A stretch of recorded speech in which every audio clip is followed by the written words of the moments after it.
Hello, and welcome to my information session on the Chief Scouts Gold Award for the Scouts section in the United Kingdom. It's worth starting off with mentioning what the Gold Award actually is. So the Gold Award is one of a series of awards in Scouting known as the Chief Scouts Awards. And these are the top possible awards to earn for each particular section within Scouting. So, for example, Squirrels, Beavers, Cubs, Scouts, they all have their own Chief Scouts Awards, which are, in respect to each other, the Acorn Award, then the Bronze, Silver, and Gold Award, the Gold Award being the one for Scouts. There are two more Chief Scouts Awards later on in Explorers and Network, which are known as the Chief Scouts Platinum Awards and Chief Scouts Diamond Awards. But unlike the previous sections, they can be both earned in Explorers or both earned in Network or one earned in each, whatever's easiest. And of course, the very top award for all of Scouting is the King Scout Award, which is considered one step above the Chief Scouts Diamond Award. But for today, we're going to be focusing on the Chief Scouts Gold Award, which is, as I mentioned, the very top award that a Scout can achieve. What does this mean for you as a Scout? If you're listening to this, what does this mean for you as a leader, or potentially even as a parent listening to this? Well, the main thing to bear in mind is that by achieving your Gold Award in Scouting, it shows that you've had a very, very full Scouting experience, that you've done the most you can possibly do within a Scouting section. And the section, with other Scouts essentially. And if you're a leader, you should try and build your program wherever possible into giving your Scouts the opportunity to achieve their Gold Award before the time they leave your section and to fulfill the requirements that are needed.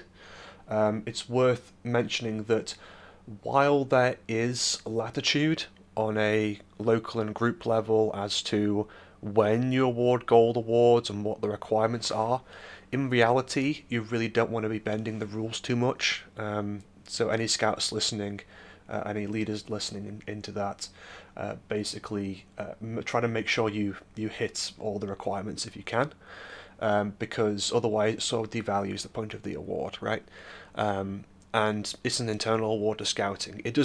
It does mean a lot in terms of within Scouting. It's one of the most important awards, I'd say, in terms of respect within Scouting. And I'll elaborate a little bit on that and my position on it. So essentially, earning your Gold Award is something that you should hopefully be able to do with your program just by attending every week for your time in Scouting. You should automatically pretty much be able to get it. But people who don't attend every week or don't really participate in Scouting and being a patrol leader and things like that, they won't actually end up getting their Gold Award most likely.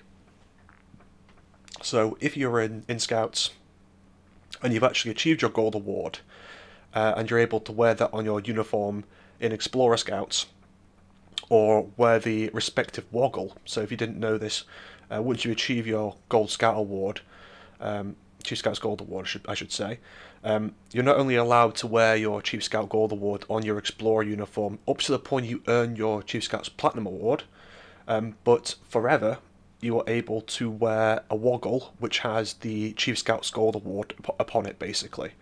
So you can, even as a leader, show off that you actually earned that during your time in Scouts. And I think it's quite important as an award because Scouts is when you're just about old enough to really have your own autonomy in terms of pushing your own goals and making basically this to be a goal that you have to reach towards, because unlike the previous awards, the requirements for the Chief Scouts Gold Award are where things start ramping up a little bit in Scouting. So getting the Chief Scouts Bronze Award and the Chief Scouts Silver Award tends to be easier, as is the Acorn Award. But to get the Gold Award, you do actually have to put in some dedication and actually want to do it to actually be able to do it. And it's the first step in terms of starting early onto that path of getting eventually your King Scout Award and all the benefits that come with that. And obviously, the way I consider it is that this is the first step really on that journey to King Scout. And in case you didn't know about the King Scout Award, basically that's a very recognised award in terms of youth leadership and youth experience. It's very well looked upon by universities, employers even, and you probably have definitely heard of the Duke of Edinburgh's Gold Award, and that is a related award to the King Scout Award that you can get, but it's actually got far fewer requirements than the King Scout Award does. So the King Scout Award, while being less well known in the general public, actually means a lot more than the Duke of Edinburgh's Gold Award, and you can get the two at the same time. Although, now that I say that, we've recently had fairly recently had the funeral of Queen Elizabeth II, and essentially as it was then, the Queen Scouts had some very important roles to play during that ceremony, and guiding people in to see her while she was lying in state. So in the public eye, there's the perception of Queen Scouts, which are now known as King Scouts, since the death of the monarch, have been elevated, I suppose.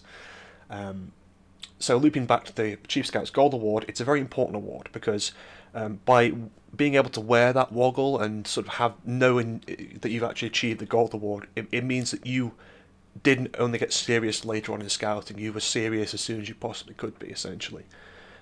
So it's worth bearing that in mind if you're in scouts, or if you're a parent, you want to motivate your kid and you're learning this for that reason, or for example, if you're a leader and you're listening to this, you want to give your scouts the best possible opportunity to get their gold award.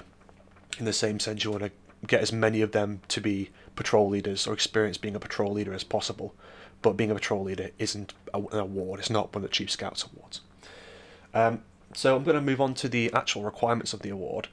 So as you can see here, there is quite a few requirements. It looks a little bit daunting, but really it isn't. As I mentioned, just by attending every week, a well-structured program will make you able to earn this without thinking about it too much. But bearing in mind what as it says here, the challenge awards you're missing are, or if you're missing some of the stage or activity badges and you're a scout, or if you're a parent of a scout or whatever, if you know what you're missing, you can quite easily get that requirement ticked off. So if you are missing, for example, an activity badge, and you at home do football or martial arts or model making or whatever, you can bring in to scouts the next week or whatever some evidence saying, I actually did this at home, I looked at the requirements of this badge online, I meet them, could you sign off on it and give it to me please? And the same thing for the challenge awards. And any good leader really will take that home with them, look at it and go, yeah, okay, fair enough.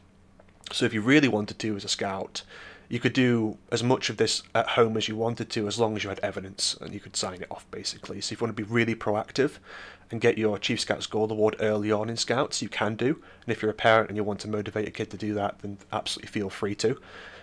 In my opinion, that's a very good way to get them that recognition, and to sort of cement that going for awards in life in general even is quite important, and you actually get a sense of satisfaction out of it. Because as far back as I can remember, because I've been in scouting since I was a beaver, I'm currently a few years into my adulthood of volunteering. I'm a district sort of member right now of the leadership team here. Essentially, this all started really when I got my Chief Scouts Gold Award, because when I was a beaver and a cub, I was too young really to understand what I was doing and why the badges were there. But when I was a scout, I realised, actually, hang on, this is the first step to getting towards those higher awards that can help me later in life, and they do. I'm currently have obviously, I'm a King Scout. I've earned my King Scout Award, but I've also got all the previous awards and all of the collateral awards as well that you can earn on the way there. So I've really gone out my way to do those things, and the sense of achievement you get from getting those is quite something. And of course, the most important thing is the experience of it all, because an award is an award at the end of the day. It's not really a token, but it's a trophy, but the experience you had on the way to get there is what's actually important. So that's the real reason you do things like your Explorer Belt later on when you're an explorer or you're a network scout, is because of the experience, those 10 days away in a foreign country pretty much by yourself, or whatever the case might be, right? And the award is just essentially a bonus, a recognition that you've actually gone out of your way and done something difficult and good experience, essentially. So, looping back to the requirements here, we have a number of different challenge awards, and these are challenge award is a common term throughout all of the different Chief Scouts awards, at least through Squirrels, Beavers, Cubs, and Scouts. And these are the rectangular, sort of diamond-shaped badges that go onto the sort of right front of the uniform, as opposed to being on the sleeve. And as it mentions here, the stage and activity badges are the circular ones you wear on your left sleeve. So there is a distinction there.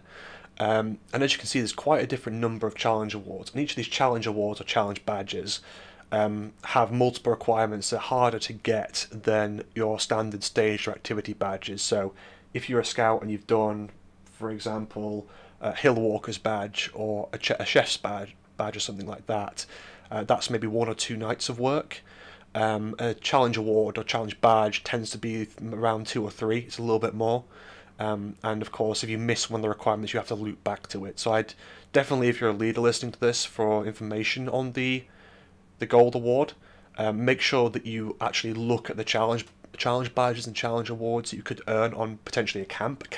Or a hike is a very good way to tick one of these off. And make sure you do hit all those check marks, because looping back can be quite annoying at times.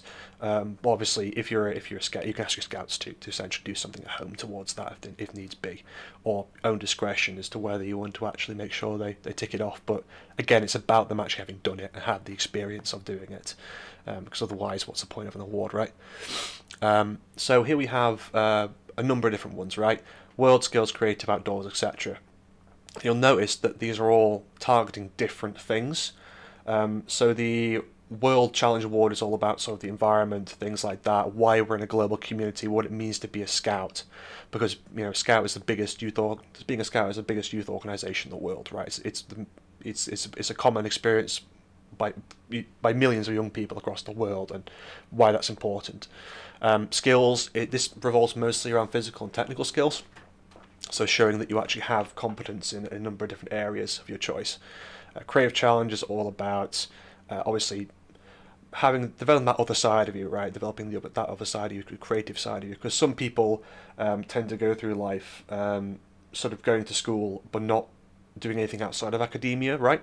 And that's why what I call scouting education is quite important, is that sort of why the Duke of Edinburgh, who's unfortunately passed away, the entire point of his award system that he brought in was to give people an education of the world outside of academia, right? And this is sort of reflected a little bit in the Chief Scouts Awards, right? It's because this is all leading up in tandem at the, for example, Platinum Award and Diamond Award. Those can be done in tandem with the Duke of Edinburgh's Bronze and Silver Awards. As I mentioned earlier, similar things with the Gold Duke of Edinburgh's Award and the the King Scout Award.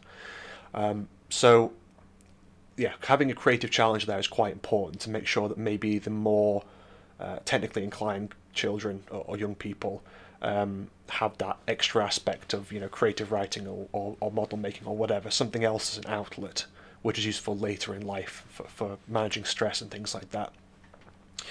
The Outdoor Challenge Award, yeah, that's obviously sort of the classic scouting sort of challenge, just same as the adventure and the expedition here. Those are about going out, challenging yourself a little bit, pushing your boundaries a little bit, showing that you can sort of have those survivalism, that scoutcraft skills. And obviously there's a lot of mental health benefits to going out into nature and being around nature and sort of being able to sustain yourself there without feeling uncomfortable, or making yourself uncomfortable by not knowing what you're doing and putting yourself at risk, right?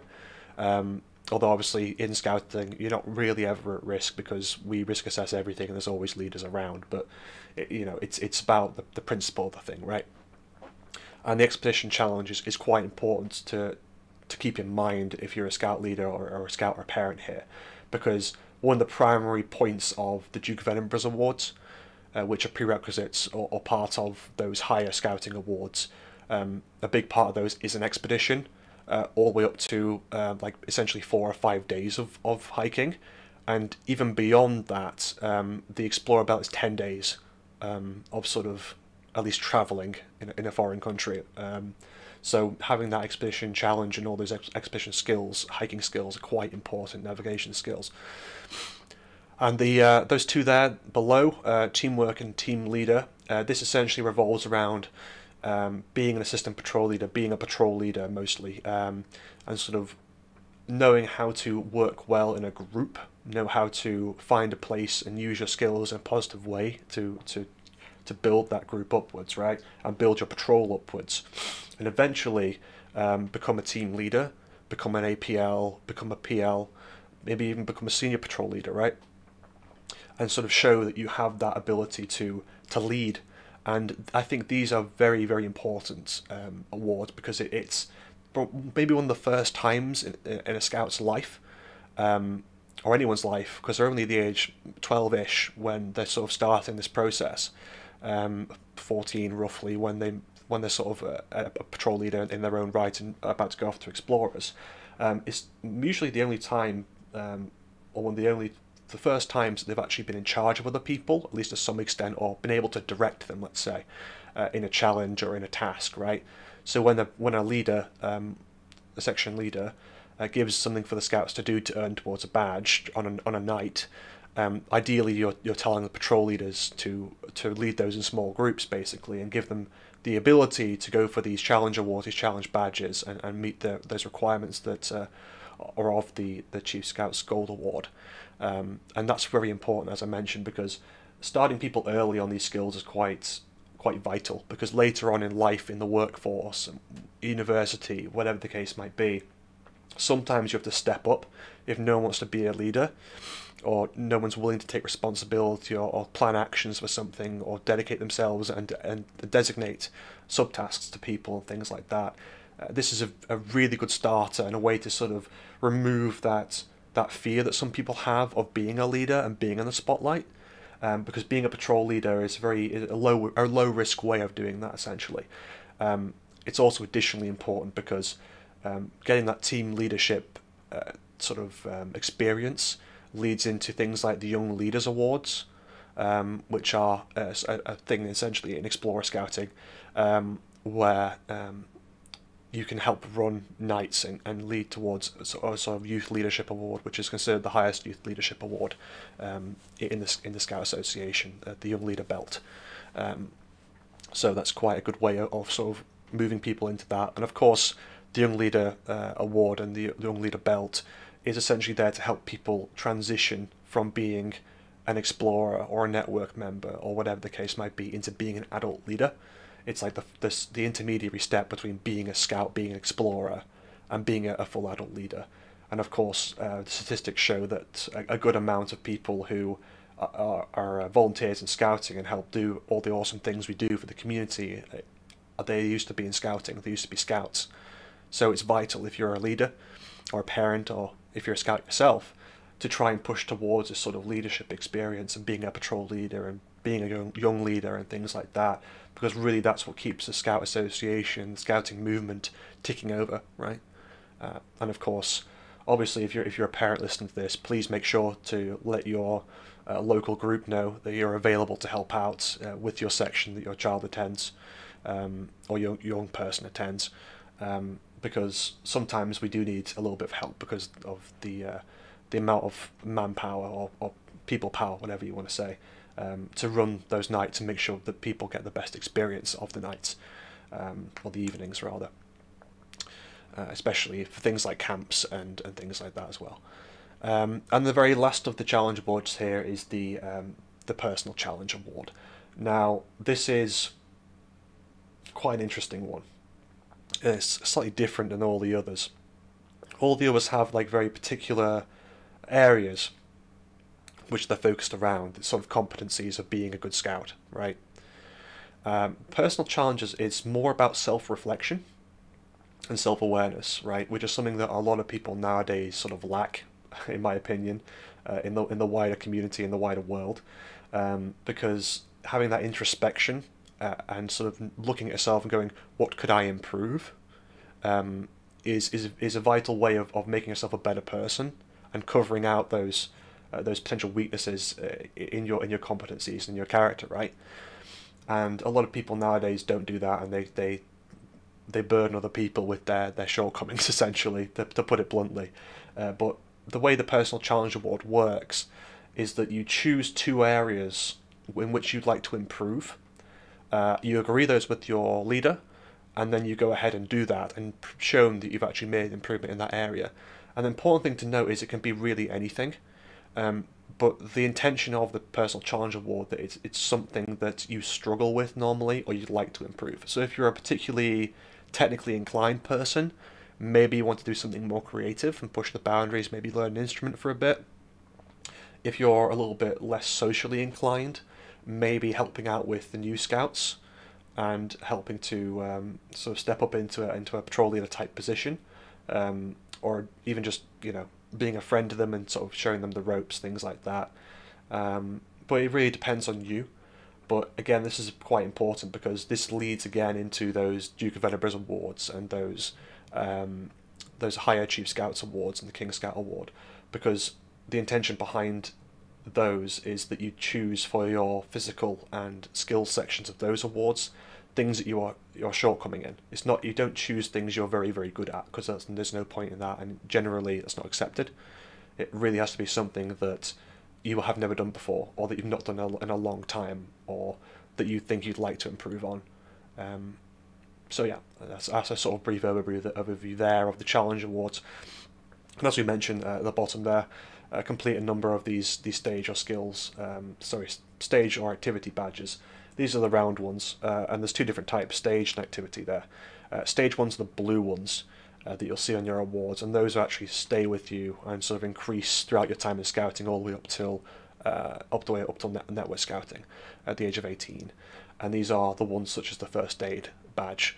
And in my opinion, it's worth trying to make sure that by the time you leave being in the scout section, that you make sure that you have the emergency aid stage 3 stage badge, because that is the sort of the base level of being a first aider, essentially. You know about strokes and all these other types of things that you can spot, identify, and help with, and CPR and things like that. I think that's one of the most vital things that I ever learned in scouting.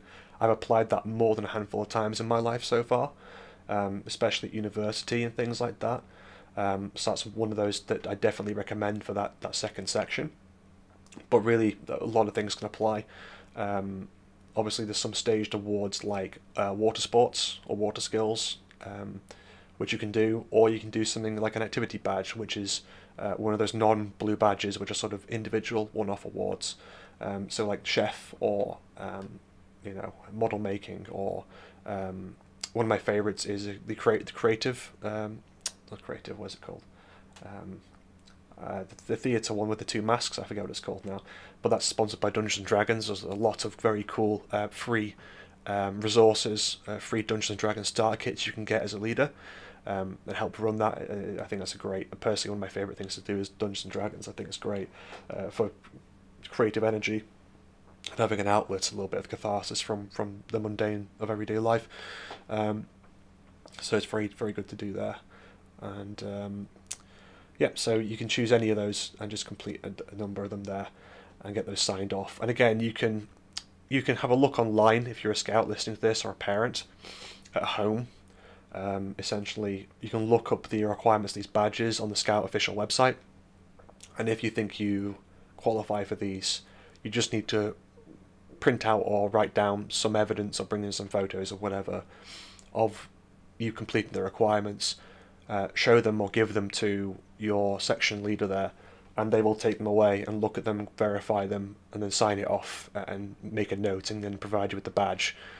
So if you want to make sure that you definitely get your gold award, be proactive with it, because oftentimes there's at least a handful of activity badges at least that we can give you straight off the bat, even if you just joined Scouts.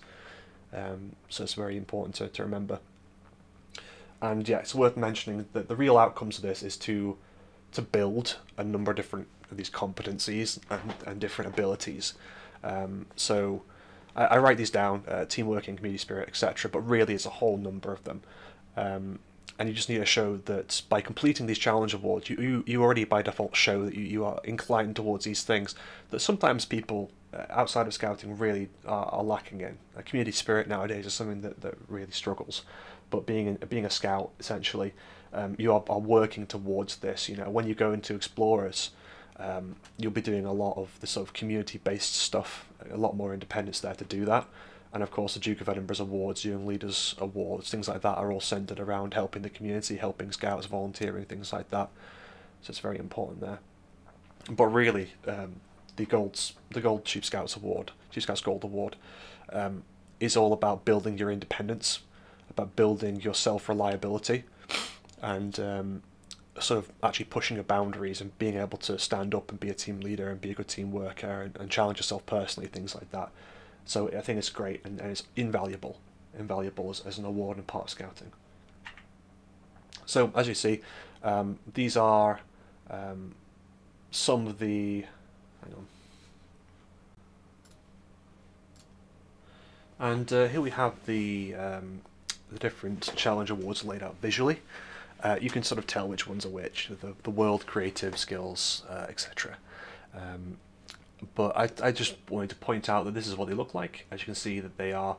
I said they were diamond shaped. They used to be. They're sort of octagonal now, I think, or hexagonal, more likely. But essentially, I put those three on the right there aside a little bit because I think these are the ones that sort of stand out from the others, and these are the ones that aren't really present in previous ones, such as the Bronze Award and the Silver Award, things like that. But I'd like to emphasise a little bit about the team leader being very important there, and the personal challenge. But beyond those, team working and the expedition ones are probably the most important there. So hopefully, by earning all of these, you can actually earn your Chief Scouts Gold Award. So just going through them individually.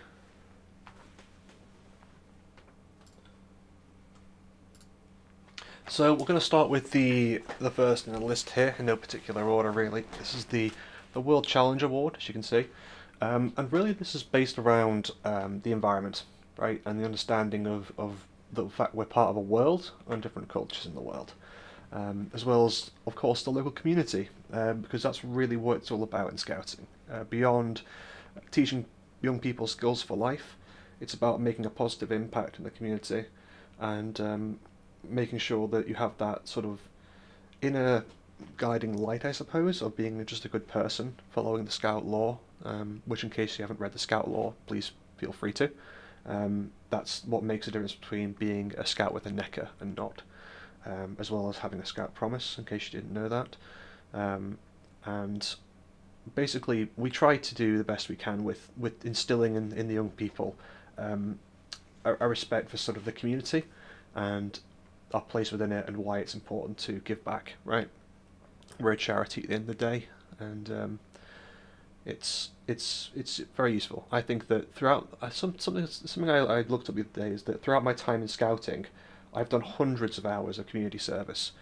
Just for the Scouts of the World Award, which is one of the top awards in Scouting, one you have to do in the network section of Scouts between the ages of 18 and 25, is 80 hours of some type of project towards the community or towards sort of betterment of sort of the outlook of people. So essentially we're just going to loop back here to the World Challenge Award, and this is again sort of the first steps towards instilling that in people, and it's a big part of the later awards is sort of these kinds of values, especially for things like the King's Scout Award, things like that. So these are the different requirements. They're not too difficult to do. I'll give you some examples as we run through. It might look daunting, but it's not. I'll break down the list as we go. Same goes with all the other awards challenge awards I'm going to run through today, is that I'm going to break down these lists very closely, so don't worry too much about it being a wall of text or anything like that. So as it says there, the first one is to choose an aspect of community life and find out as much you can about it. So as it says there, it can be really a number of things. Mostly it's about just understanding your local culture and sort of the local community and the different parts of it. As it says there, you can learn about different faiths and beliefs. A good one is going to a different place of worship than you usually do. Or if you were never raised religious or non-religious, you can have a look around and sort of see and ask, what people believe in and things like that. And of course, local history, local government, it's quite useful in a number of different ways. Knowing how your local government works means you've got a great chance of being able to influence it in a positive direction. So that's very important to learn. But really, it's whatever makes the most sense for the individual scout here. Sometimes, it says that industry found locally also works. If you want to learn about a particular business, if they're interested in a particular business or for example, a job they might be going into later in life that they've expressed interest in, this is a good opportunity to do that. Moving on, number 2, spend the day volunteering and find service in your local community. Or find a service. Yeah, find about a service. So essentially, what this means is the two separate parts in a way. Essentially, you should find out if you can about a voluntary service, maybe one of the charity shops in your local community, because then you can knock down both parts of this award in one go. So you go there for a day and you essentially ask about, sort of as you work with them, why they exist, what challenges they face, and basically how people can benefit. And that way you can sort of have a greater knowledge of why people require the sort of charity services that there are and the other types of services there are out there that you can volunteer with, and why it's important. Because some people walk past charity shops and sort of see them as a negative thing, which they of course they're not. They're a very positive thing for the community, and instilling that early is quite useful. And learning more about that is of course very useful, especially as scouts sometimes go on to found their own charities and things like that. And again, this is a big part of the later awards is actually volunteering. As I mentioned, I think in the last slide. Was that in Scouts, by the time you leave at the age of 25 and beyond, you've done usually a lot of hours of volunteering. For example, the Chief Scouts Gold Award, I believe, is 18 months of volunteering every week for at least an hour. Usually that's 2 or 3 hours. So it really adds up as a very positive impact to the community, right? So this is the first step there, and dipping your toe in as a scout and seeing how much and how little you're able to do there. It's all depending on how willing you are and how able you are to contribute right to community. Number 3 there, as it says there, those services could be homeless shelters, nature reserves, care homes, food banks. Personally, I wouldn't go too far into the community, into the homeless shelter part if you're just a scout. But I would go definitely into, for example, those charity shops and having a listen around there, or especially local nature reserves are a very good one if you want to integrate this into obviously a scouting event. Then you can actually, if you're a leader and you want to integrate this into a scouting event, then so as it says here, number 3, basically leaders can organise this if they like, obviously, as a group thing, which is probably a bit more safer that way, but obviously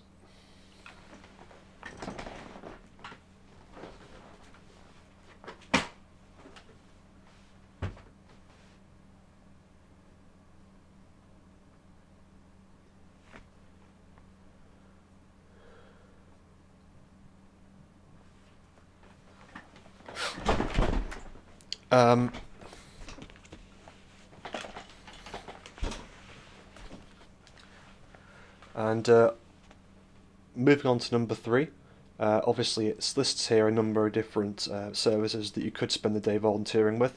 I would recommend doing this in a group, having a leader spend the night doing this and organising some kind of group volunteering session. A very, very good one is, for example, balsam bashing. If you are in a place that has local canals or waterways, there's always local rangers that need people to go around and rip out these invasive, damaging plants, which are not poisonous or dangerous to human touch or anything like that. And they'll provide the gloves and things required to not get any thorns or whatever. And essentially, you can do this as a scout leader and basically use it as a very good way of inviting people into how important natural ecology is and things like that, and also building positive relations with your local charities and nature reserves, ranger services, things like that. Of course, depending where you are, if you're somewhere very rural, as it says there, food banks, scouts packaging up food can be quite good. And as I mentioned earlier, charity shops also work depending on the amount of scouts. And obviously, if you are a scout or a parent of a scout and you want to knock this out without aside from the regular scouting sort of evenings, then feel free to do that. And go to a charity shop with your young person and record it basically in some way, so we can sign that off. So number 4, take part in activity that reflects or explores your beliefs, attitudes, and values. And it says there, it's very important to emphasise, may or may not include religious beliefs, because while Scouting at one point was a Christian organisation, and of course there are single faith scout groups and things out there of various different creeds, I suppose you could say. There are still Christian scout groups. There are Muslim scout groups quite a lot in the UK actually. One of the fastest growing areas, I think, of scouting in the UK. Essentially, there are also people who obviously were never raised in a particular religion or do not choose to follow a particular religion, and scouting is really for everybody, right? And this is an important thing because it's not about religion particularly, although there are badges in scouting which we can talk about a little bit later, which are centered around religion mostly. You can still get those and earn those and here as well by looking at more secular views on things, more humanist things, which I'd like to emphasise there. And in case you didn't know this, when you're invested in any section and you get your NECA and your uniform, you have to make a promise to basically uphold the Scout values and the Scout law, and that varies depending on your religious and individual beliefs. There's different versions of it you can look up online and choose which one best suits you.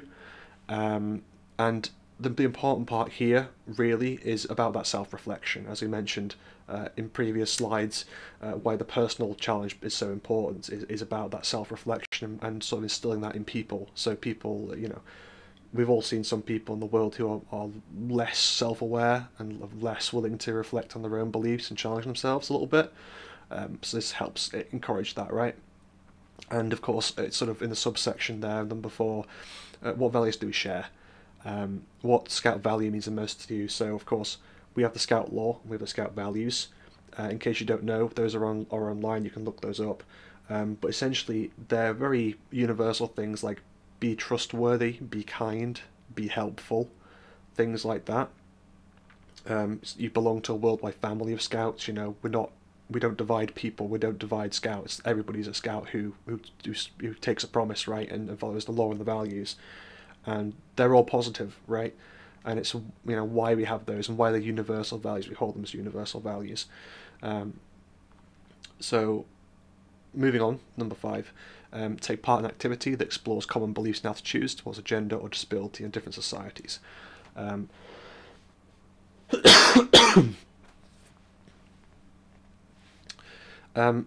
this can, as it says there, it can be towards anything. Scouting is, on a UK level at least, is a sort of very inclusive movement. I mean, across the world, it definitely is. There's all people from all different cultures, backgrounds, nationalities, things like that. Certain Scout groups, personally, I'm not too much of a fan of single faith Scout groups. That's my own individual opinion, really. There, and things like that, or whatever the case might be. More traditionally inclined scout groups may have different views on gender and things like that, but you can focus, certainly, regardless of the views of your particular leaders or a group, or whatever the case might be, on disability there, and how that changes, and how people are more or less accounted for in different societies and things like that, as well as different beliefs around that and attitudes there. And again, it says there you could look at this in the context of music, sport, and fashion. And really, I'd sort of look at this in a very varying lens, depending on the individual scout and the views of the parent and things like that, if you want to ask that. Although really, I'll leave that to sort of your own discretion, really. I can't give you too much advice on this one. Number 6 here, take an active part in an environmental project. So again, you can't really sign off 2 of these at once. I know I said number 2 there. You can go to a local nature reserve and you can do things like balsam bashing. I don't really think that you can knock both of these out in one shot, number 2 and number 6. But really, an environmental project can be a lot of different things. Really, it's implying here that it's something bigger than one person doing something. But really, if you as a scout unit wanted to do something like building bird boxes and putting them outside somewhere, get permission from a local park or a school or something to put them up in have someone put them up in trees, or whatever the case might be, that would be a good example of taking part in an environmental project. But it really can be anything that you really think is possible there. And if you're a scout or a parent, you can sort of give educated guesses on that and see what the scout leaders think, and they can sign off on that, obviously. Number 7, try to sort of investigate and make contacts with scouts in another country, and there's some guidance there as well. So essentially, this is again a big part of scouts. I think it's either the 3rd or 4th law in scouting is that we're part of the worldwide family of scouts, and a big part of that is that everyone has national identities. And it's important to be aware of those different national identities, those differences of beliefs and attitudes and opinions, and different histories and cultures. And there'll be plenty of opportunities in my experience in scouting to converse and to interact with people from different countries. There's all types of different what are called jamborees of various sizes, which are international camps that many people from different countries go to, and those are all over the UK that you can attend. And those are great for a number of different reasons. You can get a lot of sign-offs and different badges, but obviously the main part of that is about being more aware of the world and how people think in different countries and different cultures, and sort of what binds us together. Those laws, those promises, like what makes us scouts, right? And why we're all essentially doing what we do, being good people, and sort of keeping on this tradition. So there's plenty of ways to do this, and additionally there is a worldwide sort of initiative called JOTA, J-O-T-A, also known as JOTI, J-O-T-I, which is Jamboree on the Internet, Jamboree on the Air, which can be done by any scout group, and essentially it links up different scouts to one another from across the world, via like chat rooms and things that are all moderated and things like that. Or radios and things of that nature, which is great to do. I've done that a number of different times as both a leader and in scouting before being a leader, and it's good fun. It's worth doing, because that would count here. And generally, I've not seen many scout groups that don't have JOTA as part of the program at some point, because it's so good to do. Anyways, and number 8 here is take part in an activity that explores an international issue. So this can actually coincide with things like the, I believe it's International Issues Badge or World Issues Badge later on that we'll look at. But essentially this is, again, building that sort of sense of international community. And another good example of this is that, a number of different things can be international issues, the environment, again. But this is, again, you can't really knock out number 2, number 6, and number 8 in one go, really. They have to be separate. Number 8 could also be anything about hunger. If you want to go to a food bank separately from number 2 there, then that would be, you know, an international issue, or whatever the case might be. Education's another good one. So if you actually are in school, and your school does some kind of, you know, World Book Day type thing of like illiteracy or whatever the case might be, then you can use that as an activity there. Next one, we have the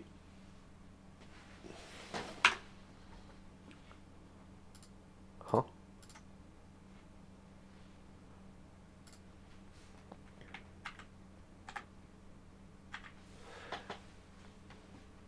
So, and the next one we have is the Skills Challenge Award, as you can see there.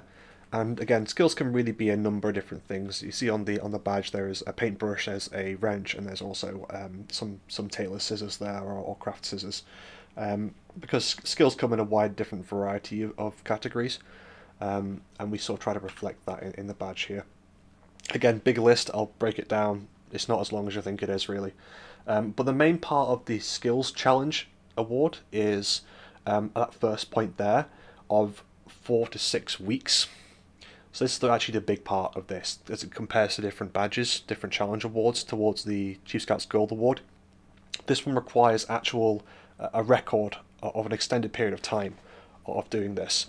And it's worth actually mentioning that this part here of taking part in physical activities consistently over a period of time, and as it says there, recording your improvement, is actually almost exactly how it works in the Duke of Edinburgh's Bronze Award and etc.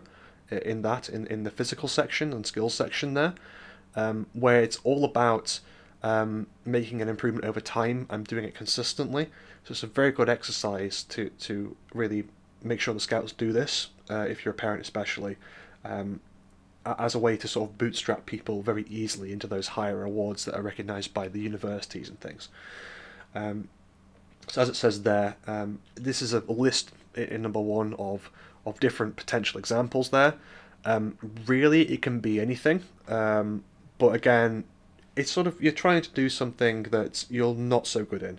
It says there, number two, for example, football skill training. If you go to football every week, then you're not going to make much improvement in it over the course of 4 to 6 weeks, really. So while you can sign this off with something that you do regularly already, really it's about trying to make a noticeable improvement in something rather than a minor improvement, right? So there's a number of different ones there you can do. I'll leave it to your own discretion what you want to do. Some rather interesting ones there are number 10, actually, just seeing that incident hike, which I'm not sure how exactly that applies, really.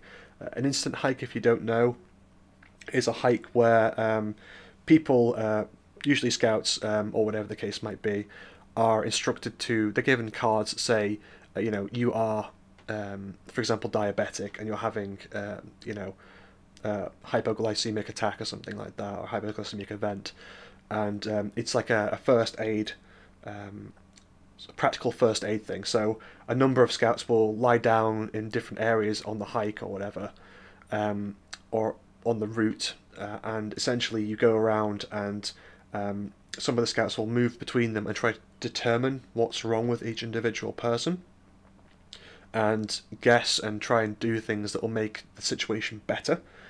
And then at the end, the leaders go, well done, you did X and Y correctly, you missed out on this, etc. And then they switch over, and the people who went on around the route instead, go on and take the incident cards instead and lie down, etc.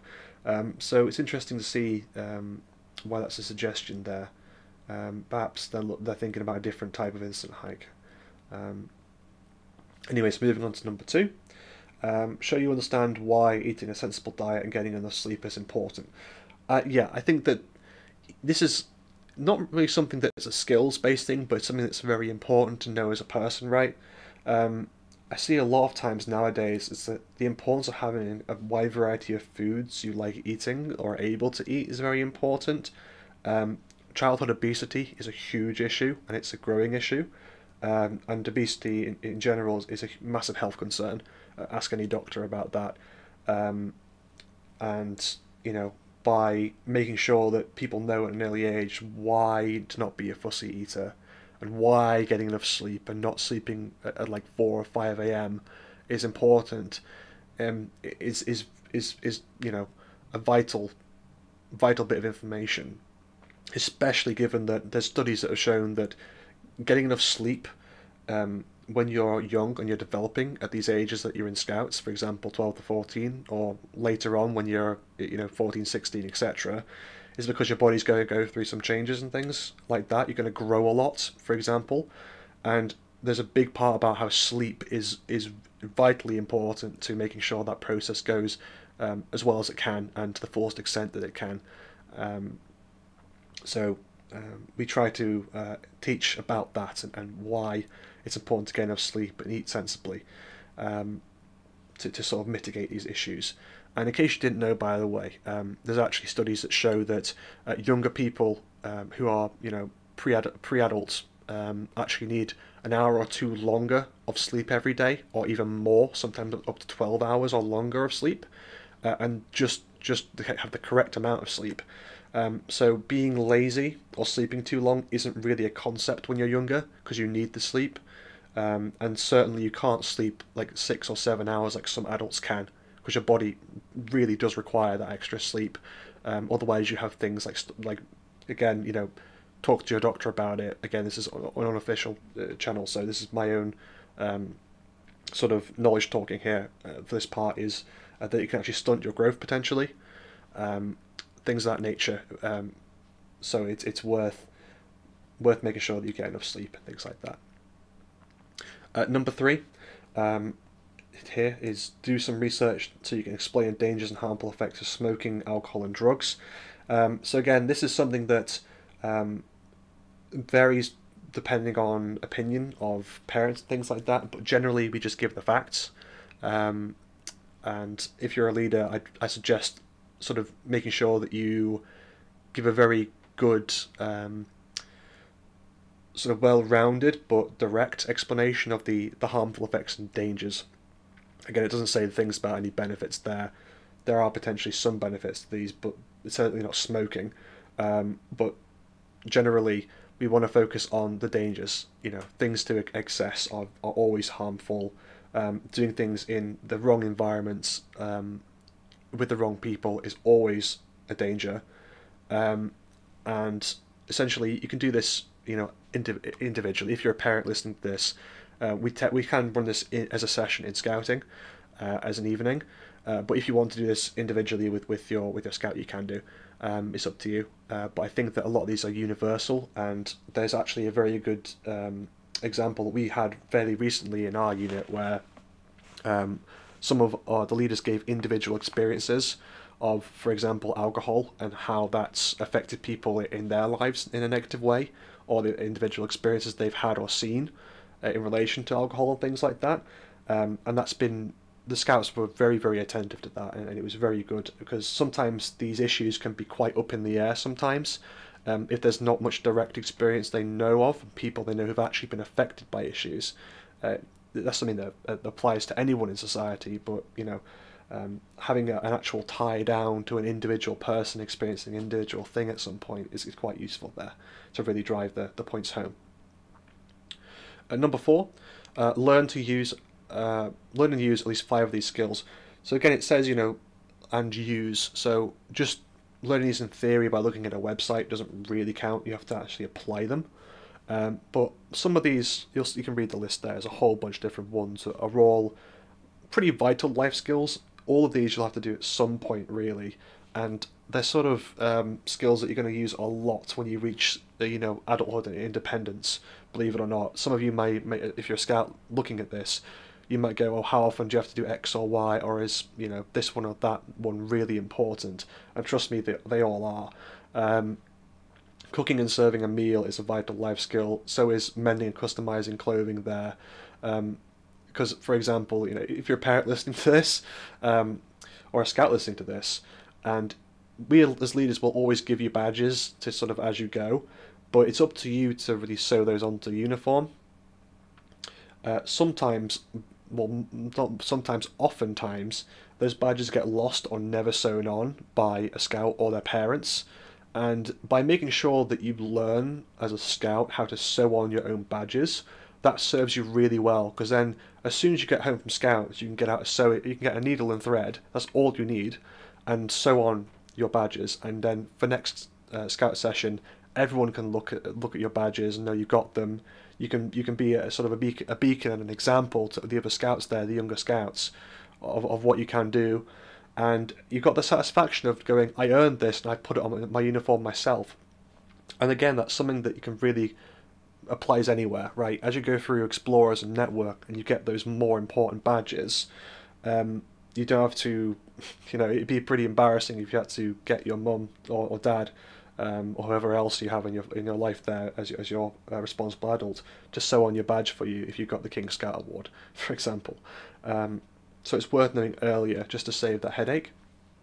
And of course, it applies practically as well, because a lot of times you'll experience in life, especially if you're an adult listening to this, you'll notice automatically that if you might have a thread in your shirt or a thread in your trousers, and you need to fix that before it becomes an issue, and rather than just throwing out the trousers or whatever, or whatever the case might be, you can just use scissors and a thread or whatever and fix it and save yourself a non-insignificant amount of money. So a lot of these things are very important, and again, there are some of the middle ones there of washing clothes. You can use a machine wash, you can wash in the sink or whatever your individual situation is, and ironing it again. But that's important because as a scout, you should be looking at being self-sufficient or sort of trialing self-sufficiency here, because this will suit you well when you're moving into high school and university or college potentially in future. You're going to have to wash your own clothes, make sure your own clothes are presentable, iron your own clothes, because especially once you get into the workforce later on, or you go into those interviews for college or university, you need to make sure that your uniform, or rather your suit or your whatever you're wearing towards that job, is presentable. And if you're going anywhere that's fairly a distance away, right, you'll have to pack up those clothes into a suitcase or a bag, and I will guarantee you, by the time you wake up in the morning of your interview after being in the hotel, and you get those out, you will need to iron them, right? So learning early is very important and very useful, and actually saves a lot of headache to your parents as well.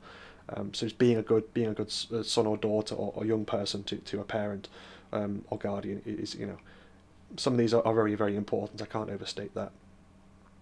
So again, just learn and demonstrate 5 of these, or it does say just 5 on this list, but again at the bottom it says any similar home skill. So it can really be anything that's useful and a life skill. And at the very bottom, number 5, take part in at least 3 activities that require a number of problem-solving skills. So this is useful, right? Because in life you'll encounter a lot of situations, especially as you grow into adulthood, of basically times when you have to really stretch yourself to work around a problem. And there are some people who are even in Scouts, who have never really had to deal with an issue themselves, even in practice, as part of an activity, and those types of people later in life tend to struggle. So we try to improve that ability to sort of solve problems, especially solve problems creatively, which is why we have games and tasks and things like that, and we have the patrol system in Scouts is to bring that out of people and to develop it, right? So they can be better people at solving these issues, and rather than basically saying, oh, I can't be bothered, and then throwing up their hands. And that's something that you can do when you're younger, but when you're older, your boss or whatever, or someone important in your life says, I need to have this done or this fixed, or I've got this problem that needs solving. There are going to be times when you can't throw up your hands and say, oh, I'm going to have someone else do it, or I don't want to do it, because that's just not an acceptable option, and then there's going to be repercussions. So knowing how to stick things out and how to solve problems is vital, right? Moving on, we have the Creative Challenge Award. This is one of my favourite ones. Again, a lot of people, especially in school, you're taught that academia is everything, that books and studying and tests is everything. And while that is important, very important, I'll add, people tend to neglect creative skills and creative outlets, and maybe you're going to be too young really to have much experience with extreme stress. Probably had stress, stress in your lives, obviously, even at young ages. But it gets more and more depending on the situation as you get older. Little events will happen here and there, and having an outlet for stress, they tend to be things that are creative. That or just going into nature for a bit. That's one of the most universally applicable and best stress mitigators, believe it or not, is just getting out of the house, getting out into a park or into you're doing a hike or a camp or something. But additionally, creative activities are shown to be a very, very good method of stress management. So it sets you up very well for later in life. As it says there at the very top, over time, take part in at least 4. Okay, so some of them should be new to you. Again, it's important that you are trying out new things. That's what part of Scouts is. It's giving you that broader sort of understanding of what is possible and what's out there, expanding your horizons and seeing potentially new hobbies and new things that you never thought you want to do, or that you've been any good at, and figuring out actually, I like doing these things. So as it says there, music and cooking and dance, I'm sure are common ones that most people have done, but there are very valid other ones here. And some people might say that things like needlework are like for one gender over the other. Excuse me. Trust me, they're not. Needlework is a very, very useful skill, especially in the modern day. But their modern metalwork, even at a young age, at the age of being a scout, you can do a lot of stuff with woodwork and metalwork that sets you up very well later in life, and it's just very good as a life skill to know. If you can whittle, or if you can bend metal into certain shapes, or whatever the case might be, that's a very useful skill. Same with photography. Maybe you've never had a chance to try photography before. That's always a useful one. And website design is of course a technical skill, but a lot of people charge a lot for websites nowadays. So you can actually do that yourself if you later in life it's useful. You can start a business around that if you'd like to later in life. So moving on, number 2, show you developed your skills in one of these activities. Yeah. So essentially, just show that you've gone from one point to another during your time in Scouts, so that you've gone from, maybe you were cooking very basic meals, or you're only able to like fry an egg or make a pancake, which is often the case, and you've gone towards, maybe you can make a stir fry, or you can make a lasagna or something like that, which is a more complex meal, but very useful to know, right? And it applies to all these different ones. Just show that you've made an improvement and developed your skills. Number 3, use your creative ability to produce something that promotes a scouting activity or an event. Really, this can be anything. You can talk to your leaders about upcoming events or scouting activities, or if you like, you can just make something that promotes volunteering at the scout unit the scout group that you belong to, right? And that can really be anything from a poster of some kind, or something more complex. If you want to do a website design, you feel free to, or photography. If you want to talk to your leads about taking some action shots of scouts doing their thing, running around in games or on hikes and things, and they can use those for promotional materials and Scouts. That would be useful. Whatever it might be, I'd suggest talking to your leader about number 3 there. Number 4, construct a model using materials like plastic kits or recycled items.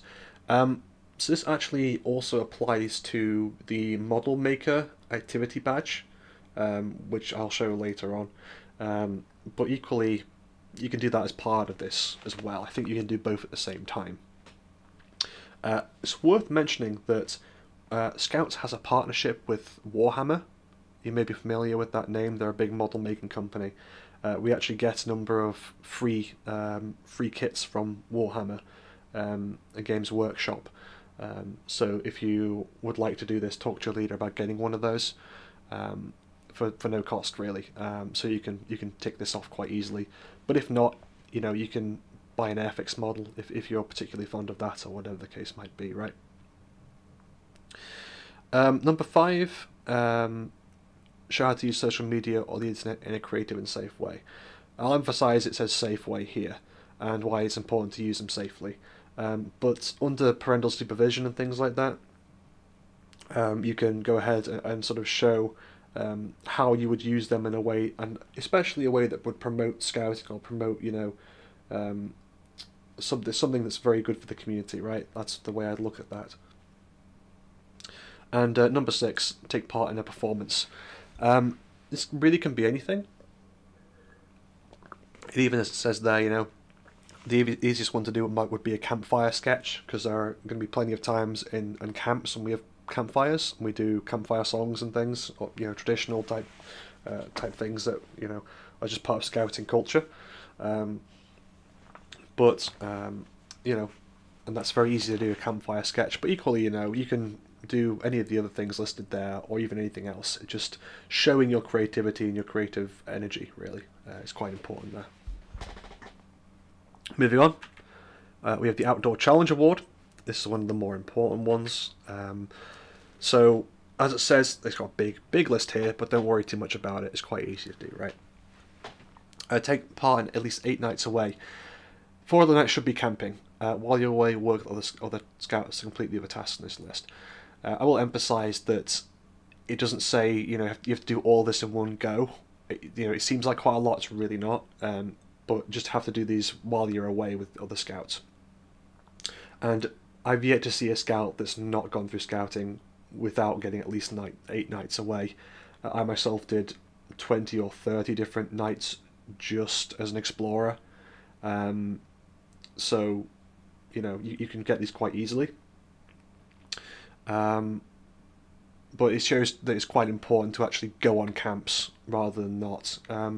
I know that some people might find it a little bit daunting to go on their first camp, but really this isn't very little difference fundamentally from being inside a house. Being inside a tent is pretty similar. It gets warm. You've got bedding in there. You've got some space to chill.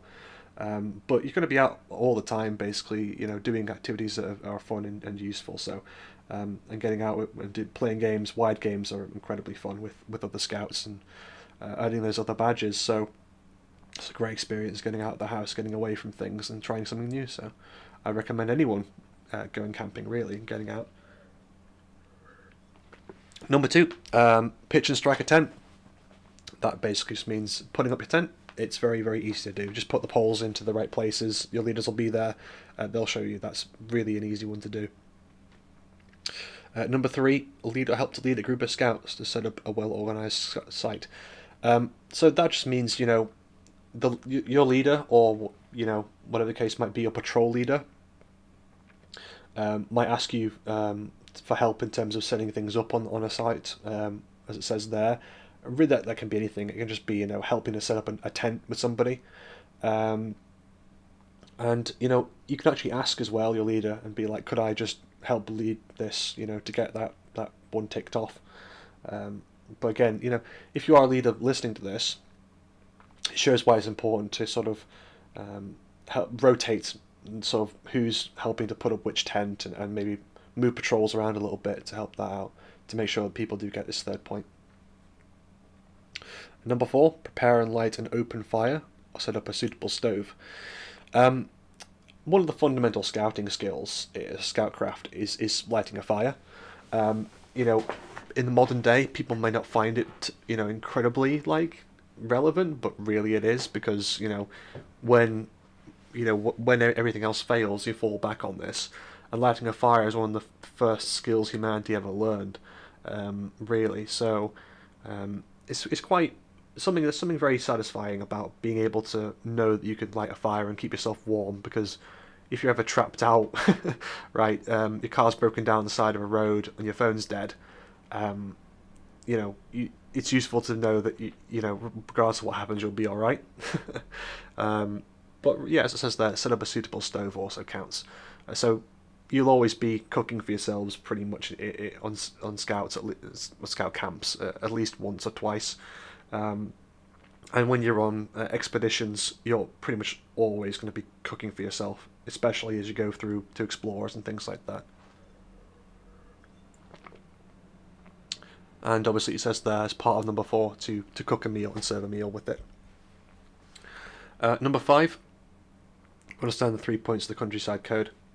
I'm not going to reiterate that here, but it's fairly simple stuff. Close gates and things like that after you don't let animals out, or leave gates as you found them, I should say. Number 6, find out why personal and campsite hygiene is important. This should be a really easy one to cover off. Most scouts have pretty good hygiene, although some haven't really got around to things like showering every day, becoming more of a thing as you become 13, 14, and especially things like just making sure you don't leave litter around. That's a huge thing. Most scouts, like I've seen very few pieces of litter, I must say, around campsites, but I'm sure there are some scouts out there who still haven't got that in their head, and why that's important. But equally, just making sure your sleeping space in your tent is just organised. You're not leaving, used underwear lying around inside your tent, or whatever the case might be. Actually have it in bags and things. And brushing your teeth, obviously, things like that. Just be hygienic. Because if you take care of your body will take care of you. And if you don't, then it won't, right? Number 7. Using knots you've learned, build a simple pioneering project, object, or camp gadget. Yeah, this really can be anything. It's something that the leaders have to really go out of their way to provide the materials to do. But if you're a leader listening to this and you want some ideas, there's something known as tippy taps, which are a very useful little camp gadget, which basically is a hand washing station you can build with like plastic bottles and just bits of sticks and some rope or string. And it's very useful for saving water and giving a hand washing station remotely as opposed to attached to a toilet block or something. So it's very useful to do. So that's a good example of that, very easy to put up. Number 8, explore the environment of your camp and make sure you know where everything is. That's easy, but it's fundamental, right? Is that you should have a good idea at least of where all the different parts of the campsite are. Because you may end up playing a wide game at some point and wind up on a different side of the campsite because you ran off too far and went out of bounds or whatever the case might be, right? So it's good to know where you are so you can get back. Obviously, you're not really in any danger on campsites at all, because there'll be risk assessments and people will know where you are and things. But it's good to just make sure you know everything, especially in terms of fire safety and things like that. Number 9 there, as it says there, find out what incidents can happen outdoors during a camp and how you should deal with them. Yeah, so essentially this does, as I mentioned, boil down to things like fire safety, but also, other things, whatever it might be. Your leaders will, ask your leaders about this. Your leaders will tell you. Generally, campsites are really safe. But depending on the activities you're doing, you're working with rope or working with knives or whatever the case might be in a safe manner, there are things that can happen with that we mitigate, but good to know. Leading on from that, number 10, show how to use an axe, saw or knife safely, and you can choose any of these. And if you're a parent listening to this, we have plenty of experience with teaching young people these kinds of skills. When they're in the age of scouting, in scouts, they're not cubs anymore. They have a better sense of self-awareness and self-preservation and things like that we can trust them with a bit of instruction. And it's useful, right? Using a knife safely is a fundamental life skill. Everyone uses kitchen knives at home, if only to carve up packaged meat or whatever, right? But a lot of people use them for much more than that, right? Especially in trades and things like that. We tend not to do too much sawing. We're doing a lot of knife safety in Scouts. We do a lot of cooking in Scouts, so that's a huge part of it. And making sure that young people know how to use them properly, so they don't end up later in life hurting themselves in university or college, or you know, whenever the case might be, they might be away from home and have to cook for themselves or whatever. And using an axe is more of a niche skill, but nowadays with energy crisis and things like that, or you know, whatever might happen in future events, using an axe is a very useful skill, and it's satisfying, and it's a good actual outlet for catharsis as well sometimes, which is nice. 11. Complete at least 4 of these tasks. It says there, provide a service to community on the site for about an hour, take part in a wide game, take part in a campfire. These are really easy to do. One of the ones I will point out, actually, is number 9, build a bivouac and sleep in it. There's actually a series of awards, which are known as the Welsh Dragon Awards, which can be earned by any scout in the UK, and that includes things like building a bivouac. And that's an additional award you can earn towards, which is actually something you can wear in perpetuity on your uniform in scouting. Even as a leader, you can wear that, so it's worth looking towards getting as a scout. And if you are in Scout Scotland, you can actually use that towards your Scottish Zodiac Award as well. And although technically speaking, the Zodiac Award is a Scottish only award, my opinion on that, and I've talked with a number of different people in Scout Scotland about this, is that anyone can earn it, because it's not really hugely related to Scotland in particular. It's more of a doing a number of different scouting skills. So feel free to do that one as well, and wearing that in your uniform or not is your own discretion, really. But I don't see any problem with it personally. If you've earned it, you've earned it. You know what I mean? So, yeah. On the very bottom there, I will say, you know, show how to pack a rucksack correctly with appropriate kit. That's very important for the later awards. For example, the diamond, the platinum award and the diamond award that come after the gold award. Adventure Challenge Award. This is, you know, quintessential scouting skills. Essentially, you have different adventures activities. Again, a big list, but they're just examples of things to do. The main part is that 2 of these activities in number 1 there should be new to you. You should try and do them at least twice, or you know, on 2 separate occasions at least. So there are some good ones here. Abseiling is usually something we can do quite easily in scouting. Climbing as well, there's lots of indoor climbing walls, things like that. Hill walking is a classic one, as is hiking. But again, you know, lots of scouts tend to have done hill walking or hiking at least once. But you know, if you're looking at this adventure challenge later on into your scouting career, then you probably can just tick those off automatically, right, as part of those 4 adventurous activities. There's also other ones here that I will mention. Sub-Aqua is very fun, actually. I've been a Sub-Aqua Club sort of certified person for quite a long time. I think it's a great thing to do, if at all possible.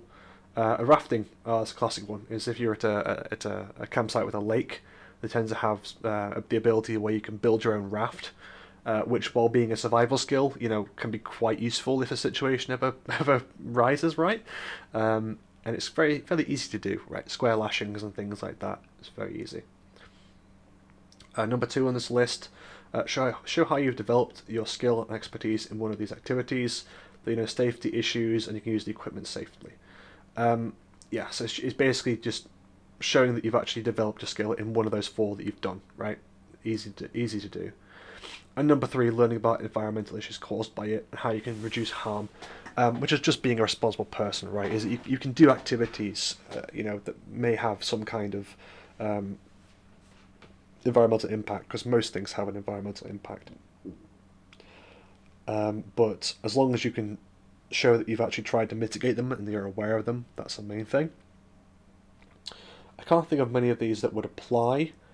Powered aircraft potentially with birds. I'm not sure if it's a prop plane. Yeah, I'm not sure, but own discretion on that one. Yeah, it's up to you to research what the issues are. Number 4, research other ways you can take part or develop your skills in chosen activities. Follow up your research with action. So basically, just how you're going to go further with that. So if you do something like hill walking or hiking, look into permits you can get. There are permits you can get even as a young person into sort of qualifying yourself to be better at walking and being able to walk in more difficult circumstances safely and things like that. So um, feel free to look into that yourself.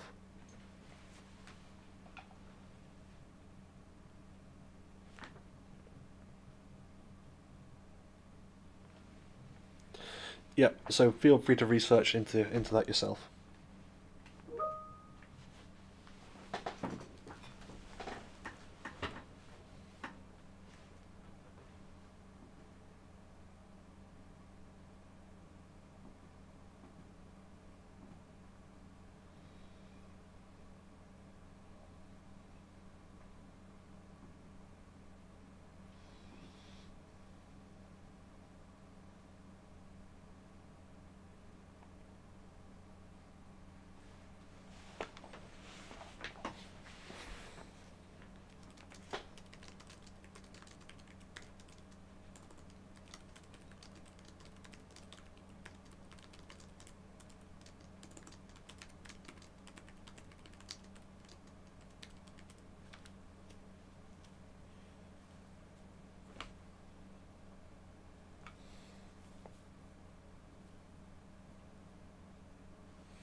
Um, yeah, so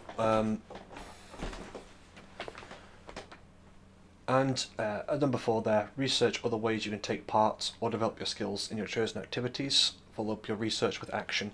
So this can really apply to anything, but some examples I can see from this list are hill walking and hiking. Even as a young person, you can receive qualifications in hiking and hill walking, basically so that you can be qualified to go on or lead expeditions to more challenging environments or higher environments and things like that, which can be very useful, especially later on in life, and if you're going to be doing more adventurous scouting activities as you go through explorers and things like that, it might be worth looking into. Moving on, we have the Expedition Challenge Award. So this is one that actually, unlike the previous ones we've covered so far, to my knowledge, those all also existed in a lesser capacity in Cubs and Beavers for their Chief Scouts Awards, although the requirements there are lower respectively, right? But the Expedition Challenge Award doesn't exist in those previous awards. It is new just for Scouts, right? Because you're more trusted to go on longer expeditions, multiple night expeditions potentially, right? Whereas Cubs tend not to, for various different reasons. So as it says here, take part in an expedition or exploration over 2 days with at least 3 other Scouts. Should include a night away at a campsite or hotel, or hostel rather, and should be in an area that's not well known to you. So this might seem like a lot, but really it isn't. It's just 2 days. This is just one night, one potential night over at this campsite, right? And it can be in areas that's not well known to you, but still like in the same county or even the same subsection, your local area, just somewhere you haven't really been before, right? And the reasoning for this is because This is halfway towards what you have to do for your expedition on the Duke of Edinburgh's Bronze Award.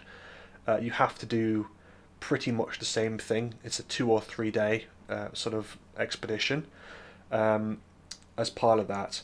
So this is a good sort of trial run, and generally you'll find that if you've gone through scouting and done all this kind of stuff you can do, that things like the Duke of Edinburgh's Awards that a lot of people who've not done scouting would really struggle at, you can just do without even thinking about it, right? Because if you've never struck a tent before, or you've never hiked before, or never slept over before on a campsite, then you're going to really struggle to do the Duke of Edinburgh's Awards straight first time, because they are assessed and you have to do them under your own steam, basically, and with your own navigation and things like that. You can't be helped along the way. You got to carry all your food and things like that. So this is a good first step towards that, right? Number 2, take part in planning the expedition or exploration. And it says there, training should include, planning a route, rest stops, things like that. These are all things that your leaders will be able to teach you, because they should have all done this before, or at least have someone in their section that has done this kind of thing before, that has done Duke of Edinburgh's or is a King Scout or whatever the case might be, right? But it's just making sure that you're safe. And of course, as you're a scout, you're old enough to sort of be responsible for your own safety in certain aspects and regards. You're not a cub anymore. We can trust you more with things and to be safe, and not to run off, for example. And why you learn this, because again, this is all required for those higher awards in scouting, and that are useful for getting into college and university and things like that. So it's certainly worth doing and understanding and actually taking the time to really listen. Number 3, during the expedition or exploration, play a full part of the team, use a map to navigate, cook and eat at least one hot meal, do a task, investigation, exploration as agreed with your leader. So this is essentially just making sure that when you do the expedition, that you actually complete it, that you're not just going along and not actually participating, because that's not the point of the award. The point of this challenge award is to challenge you a little bit, and to have that first step towards those higher awards and those self-led sort of self-planned expeditions that we try to get to sort of push young people towards a little bit to get those higher awards, because of all the huge amount of benefits that you can get from doing those, right? So when you actually do go on an expedition, make sure you do actually participate and eat the meal that you cook and sort of use the map and know how to read the map and things like that. Because otherwise, when the time does come that you sign up to do Duke of Edinburgh's Award or the Platinum Award or whatever the case might be, right? That you actually don't get lost and you don't have to get bailed out and end up failing that. So moving on, number 4. Produce an individual report or presentation within 3 weeks following your expedition or exploration. Again, this is pretty much, again, following a similar pattern to Duke of Edinburgh's Awards, where you have to do a presentation on your expedition for all of those awards, and you have to do the same thing again for your overall awards when it comes to the Platinum, Diamond and King Scout Award. So this might seem like quite an interesting sort of extra thing to do, but it's very important, because in the workforce, or in school even, there'll be times when you have to give presentations on certain things you've done or that you've learned about, and presentation skills are very important for getting noticed by bosses and companies and things like that, and getting promoted. So we try and sort of integrate that a little bit into things. Moving on, the Teamwork Challenge Award. So this is the easiest one to do. Even if you just joined Scouts, you can do this one fairly easily. It's a good first challenge award to go towards, and essentially it boils down to just over 3 months. That's the main thing. It's got to be across a 3-month period. is be part of the scout team to achieve a goal. It's not difficult really to do. It's just do the activities in your patrol.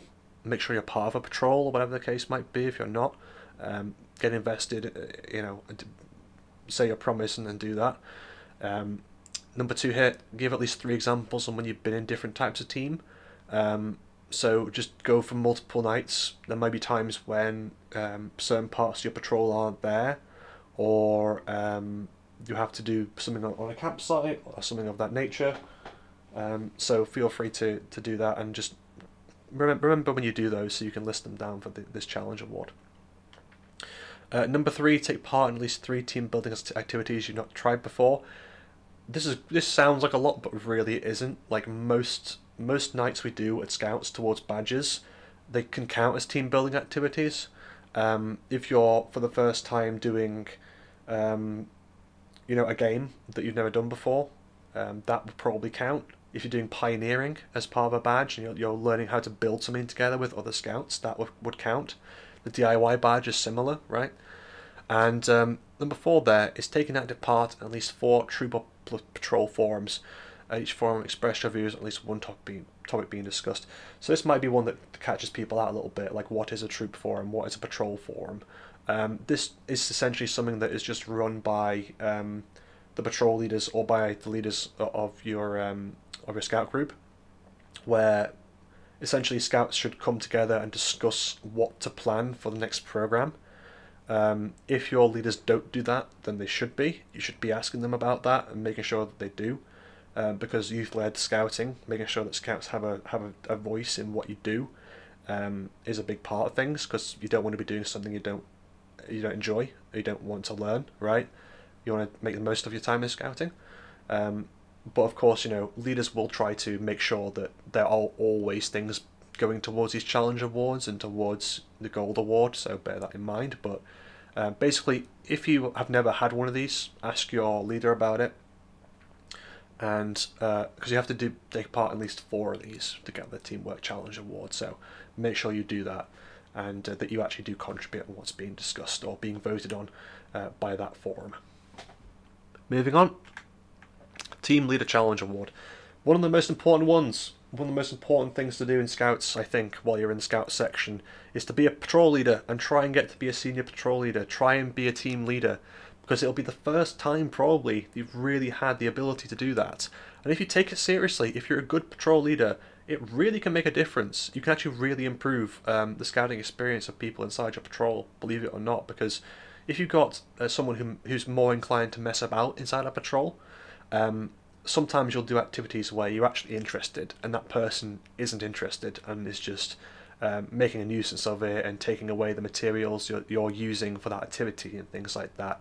And having a good patrol leader that knows how to handle that and when to ask leaders for assistance or just to keep things on track is really important. And if you can strive to be one of those patrol leaders by being a good APL, learning from good patrol leaders, and then eventually being a good patrol leader, eventually the leaders might notice you and give you the senior patrol leader rank or a position, which there's only one of those in your entire scout troop, should be, and they're allowed to stand at the front with the leaders, and they're part of going around and making sure that everything runs correctly. You're basically a sort of a leader in your own right at that point, so it's an interesting thing to try and aim for.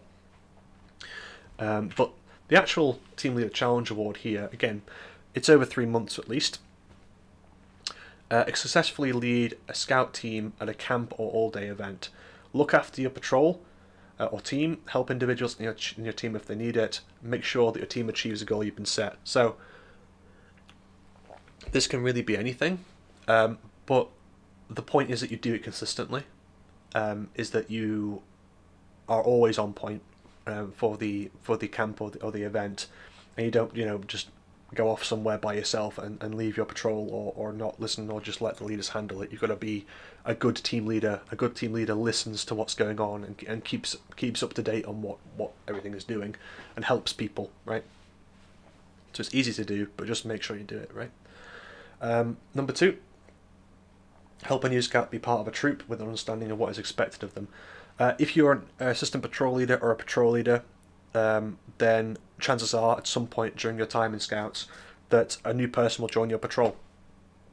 Just be good to them, teach them how things work, show them, tell them, a flag break, like why we do flag break, or just how to, how to stand at ease and stand at attention and things like that, right? So that you can actually respect the flag and all that kind of stuff, right? And also just why how the patrol system works, when you should ask for help and things like that, right?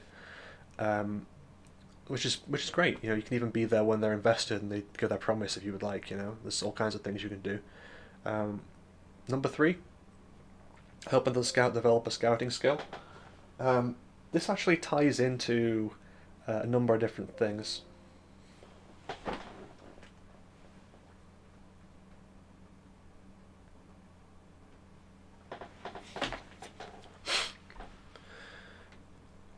Number 3, help another scout to develop a scouting skill.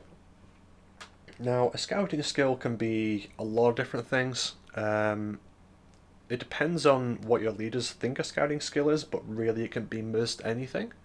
What this can boil down to really is if you teach someone how to cook a meal, if you're doing a camp cooking or backwoods cooking or something, and you go, this is how you use a knife to chop vegetables a certain way, because sometimes people just scouts who've never used a knife to do that just end up hacking things up into bits and whatever the case might be. Or if you're doing fire lighting somewhere, if you show the scout how to light the fire, light the stove, that would count. It really could be anything there. And number 4 there, represent the views of the other scouts. As it says there, Patrol Leaders Council or something similar. In reality, I don't think we really have Patrol Leaders Councils anymore. From what I know, I think they've been replaced by troop forums and patrol forums. But essentially, as we saw in the last thing, the last couple of slides where it mentioned troop forums and things like that, that would probably also count for this. Just make sure that you do speak up, and you make sure that, if someone wants to do, for example, the Master at Arms badge, or whatever the case might be, time on the water badge, that you actually do say that, right? And even if they're a bit too shy to do so, that's a big point of it, right? Make sure that your views are heard. Make sure that scouting is youth shaped, because actually, by making sure you do that, you can actually earn towards what's known as the U-Shape Award, which is a award that stays with you all the way up to the age of I think the age of 18, when you become a network scout.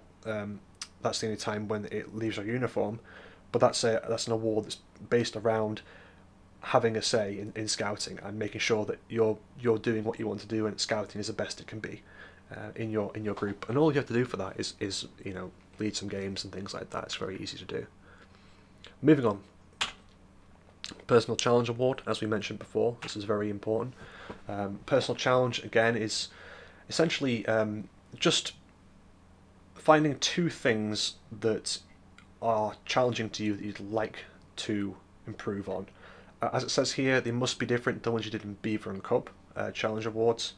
But the important thing about this is about self-reflection and self-improvement. There are some things that you'll be worse at, there's some things you'll be better at, right? And it's important that you choose things that you know that you'd like to improve on. And this is an important life skill, because having that ability to look inwards and go, I need to improve on this and make it better, really puts you in good stead for the rest of your life, because there are some people who you'll meet as you grow up who have no self-reflection or no ability to self-reflect and self-improve, and they're victims of their own circumstances for the most part, right? So making sure that this is something that we do in scouting and we learn from scouting is useful. And it gives some examples here, but again, it just makes sure that this is something personal to you. It can be most things as long as your leader agrees that it is a good challenge. It is something you definitely want to talk to your leader about. As it says there, support a new scout to complete their membership award. I think the membership award is basically, knowing that you want to join scouts, and then being willing to uphold the scout law and scout values, and then choosing which version of the promise you'd like to say, and then saying that, and getting your NECA and uniform and things, and being part of the World Scouting movement, right? So making sure that people are welcome into the Scout movement can be one. And of course, there's a whole bunch of other ones there. Take part in an organised walk. I'm sure that there's some schools that run that might count, but again, it's really got to be something that's personal to you, that's challenging to you. If that's not challenging, then maybe something else is better. But yeah, a number of different things. As it says there towards the bottom, gain activity permit. That's a good one. I mentioned earlier about hill walking and things like that. This can be a good first step towards those. And plan and run an activity on camp. That's a really good one. Really good one. That helps you get your U-Shape award as well, and it really is appreciated by the leaders. If you want to show your appreciation for the leaders, then feel free to do that, and that'll get you close to being a senior patrol leader too. Yep. So moving on.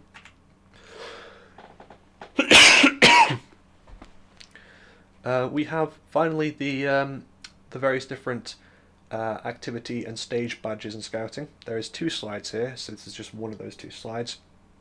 All of these are visible on the Scouting website, as are all the requirements for the challenge awards we just covered. As you can see, the blue ones, these are all the awards, by the way, that go on your left sleeve, and the challenge awards, those hexagonal ones, they go on your chest essentially. But some ones to point out here is that those blue ones are staged badges, which improve as you go through Scouting. So when you go up to Explorers, you'll keep those, whereas the ones that are you'll keep on your uniform, I should say. Whereas the other ones are ones you'll earn in Scouting, and they're Scout awards. But some of the really interesting ones, especially, are things like Climber. That's useful. Chef and Camper are easy ones to do that you'll end up doing through Scouting quite easily. But some of the ones that are overlooked sometimes actually are things like martial arts, master at arms, local knowledge, hobbies, things like that. And a lot of these are really fun to do, I must say. The ones, especially if you're a leader listening to this, the ones that have the white bottom section are sponsored or partnered with different groups that will actually help you or give sort of free assets to scouts and scout groups towards these things. A good example of this, as I mentioned probably earlier in this video, was the Entertainer badge there in the middle with the 2 masks that I mentioned. That's sponsored by Dungeons & Dragons. They actually kindly send out to you free starter sets and things like that, which are very, very fun to run, and are great as an outlet for the young people. You may or may not know that there was quite recently a Dungeons & Dragons stream, I believe, that got more views than the Super Bowl did, which shows you how popular it is with young people. And there's other ones too, such as hobbies with Magic the Gathering there. They give you free card packs to run in your groups. It can be nice to do that. And of course, one of the things I will try to point out is, regardless of who you are listening to this, you should try and make sure that your scout or your scouts gets emergency aid stage 3. It's so important that you get that, because that's so useful in life, in terms of there are going to be times for certain in your life where you'll run into a situation where you've got to bandage a wound, or make sure an arm that's broken is alright and doesn't move, or someone has a stroke or needs CPR, or has a diabetic attack or something like that, a diabetic event, and knowing how to handle those situations and step up can actually save someone's life. It's very important. And there's actually awards we give in Scouting for if you save someone's life and things like that. There are very real recognitions for that. So bear that in mind. And things like the Hikes Away stage badge stays with you through Explorers, which is quite nice. And these are the remaining ones, just in case there wasn't any on the other side. I think I mentioned earlier as well, top left there, model making badge. Sponsored by Warhammer. You can get free kits from them. It's very, very, very good, useful to do, and that counts towards, I believe it was the creative badge earlier, or the skills badge. I forget now which one it was, but one of those 2. And there are some pretty fun ones as well. Scientist badge is useful if you know any scientists, and survival skills is, of course, the quintessential scouting skill. badge, so it's always nice to have on your uniform just to say that you have it. Another one there that I'd point out would be the Naturalist badge, which is learning about animal identification and tracking and things, which is very cool. And you'll note there that there's My Faith and World Faiths. They're two separate badges. I think it's pretty impossible to get the My Faith badge if you don't follow a faith, but I'm not certain on that. But either way, those also count towards some of those challenge badges. You can get them in tandem as far as I know, which is good. Yeah, so I hope that was useful. Any questions, please put them in the comments, and I hope you enjoyed that. Thanks.